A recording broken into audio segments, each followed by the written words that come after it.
lẽ miêu rai đó tham mấy nữa và đây lấy theo mẹ tụi bay ra mẹ tụi bay tụi đào cô và tham tam ông lấy bay tụi đào cô nè ngày và tam cặp phí tham mẹ tụi bay ra nè ngày bay tụi đào cô bay thật mồm bài nóคือngành tôn em chẳng nhiệt nhôm Phật ban khơi nhất ti gần này này ấy đây Phật Rom Phật ban cung nơi tin ní hay liên sự chia ta nó chỉ là nông ca xoay nơi chẳng khán prom trang phê mía lại niềng cắn nó hay chỉ môi niềng phần nào tiền xây nó mò chỉ môi phía mò xoay chẳng khán đo Phật Rom Phật của ban từ tôi chẳng khán đang hỏi do từ phút banประมาณ từ cùng nốt mấy nhổm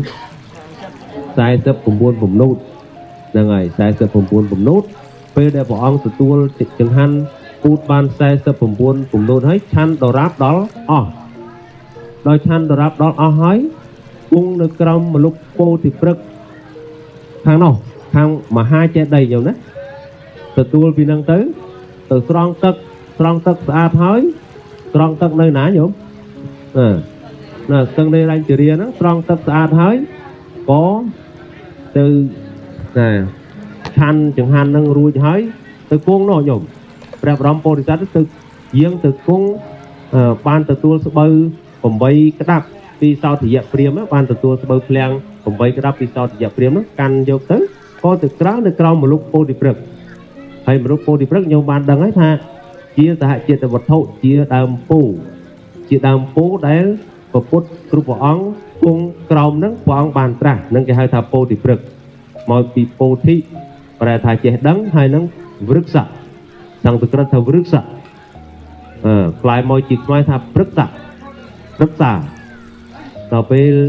យើងហៅពោធិព្រឹកខ្មែរខេមរូបនីយកម្មកាត់សូមួយចេញថាព្រឹកស័កហ្នឹងគឺព្រឹកទៀតមិនសល់តែព្រឹកតែមួយម៉ាត់អញ្ចឹងដល់ទៅយើងបានស្ដាប់ហើយកន្លែងហ្នឹងគឺព្រះអង្គបានទទួលចង្ហាន់ហ្នឹងហើយឆាន់អស់ត្រង់ទឹកហើយឆាន់អស់ឆាន់ចង្ហាន់ហ្នឹងអស់ហើយបានទៅគង់នៅក្រោមមលុបពោធិព្រឹកហ្នឹងហើយក៏ព្រះអង្គចាប់ផ្ដើមអធិដ្ឋានណាអធិដ្ឋានបានន័យថាអ្មេចតាំងមុំតាំងចិត្តមុំមិនកម្រើកមិនដកគោលចំហរបស់ខ្លួនចេញអធិដ្ឋាននោះថាម៉េចញោមពីដំបូងឡើយគឺព្រះអង្គគង់ក្រោមពោធិព្រឹកនោះពោធិព្រឹកដែលយើងទៅកន្លែងមហាចេតិយហ្នឹងដែលយើងថតពេលយប់រៀបចេញមកយប់មិញញោមយើងថតពេលយប់ហ្នឹងមហាពោធិព្រឹកហ្នឹងគឺព្រះអង្គគង់ពីខាងលិចអត់ស្មើគូពីខាងត្បូងអត់ស្មើគូពីខាងជើងអត់ស្មើដោយទីបំផុតយកស្បូវហ្នឹងមកក្រាលពីខាងកើតដើមពោហ្នឹងណាបានមើលទៅទីភូមិឋានទាំងអស់ហ្នឹងគឺស្មើដូចជាផ្ទៃស្គរអញ្ចឹងរៀបស្មើដូចជាផ្ទៃស្គរអញ្ចឹងបានព្រះអង្គចាប់ដើមគង់នៅហ្នឹងរតនបល្ល័ង្កដែលមានកម្ពស់15ហត្ថហ្នឹងក៏ផុសមកណារតនបល្ល័ង្កហ្នឹងស្អីញោមបលាំងពេជ្រក៏បលាំងហ្នឹងហើយបលាំងហ្នឹងក៏ផុសមកនៅក្រោមព្រះអង្គហ្នឹងនៅក្រោមលោកពោហ្នឹងចឹងហើយព្រះអង្គក៏ចាប់ដើមអធិដ្ឋានថាកាមੰតចោអ្នកហារូចៈអធិចៈអវៈសុសតុអវៈសេសតុមេសរិរេសព្យន្តាំងមੰសលោហេតាំងណាសូមឲ្យសាច់និងឈាមនៅក្នុងសរីរៈរបស់យើងនេះរីងស្ងួតហួតហែងអស់ទៅចុះ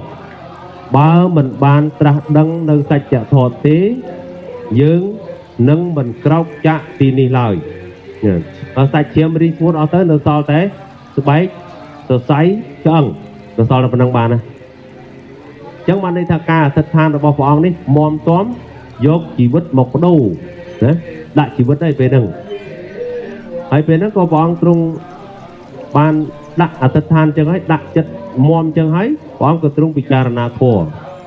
គូផ្សំនឹងកម្លាំងពលំមមួនគូផ្សំនឹងបារមីចាស់ខ្លាគូផ្សំនឹងរួចផុតអំពីបាបកម្មអីផ្សេង